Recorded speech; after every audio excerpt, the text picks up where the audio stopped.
This is just a brief one about the upcoming election in Nigeria. You've experienced Nigeria so many times during the election that you can tell us where do you think we're headed at this time? 10 days to election, practically. Well, this is, I think, one of the most dangerous seasons of election we've ever had in this nation. Many factors are responsible. The cause, not least of which, is the fact that it's taking place during an insurgency. One of the most sinister kinds of insurgency that any nation can ever undergo. We're fighting very well-trained, disciplined, and equipped army, and at the same time we're fighting them on the internal level, in which bombs are going on all around the place. Suicide bombing has become almost fashionable in certain benighted sections of the country.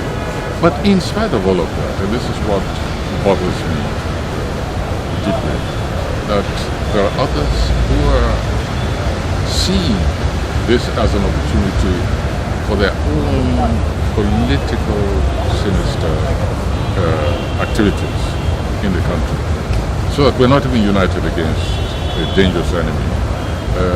The elections themselves are being used as an opportunity of sowing greater seeds of discord and of fueling some illegal aspects of power grabbing of this nation, as ever boasted. When you say power grabbing, people would like to know what exactly are you referring to? I'm referring, for instance, to the now established fact that there have been moves towards scuttling the democratic process by instituting the so-called interim government. It's beyond denial.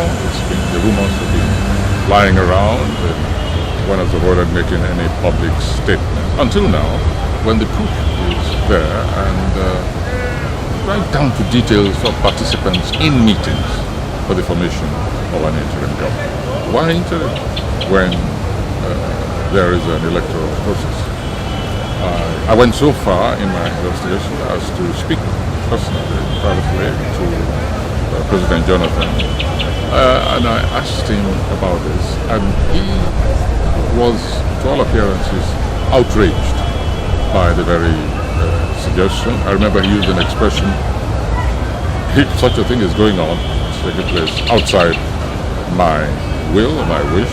So because after I've been elected president, elected by the entire nation, isn't interim, being the head of an interim government, a demotion, an undignified kind of position to be in? That was his reply to me.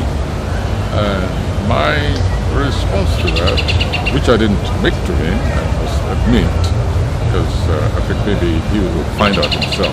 My response to that is that maybe there are forces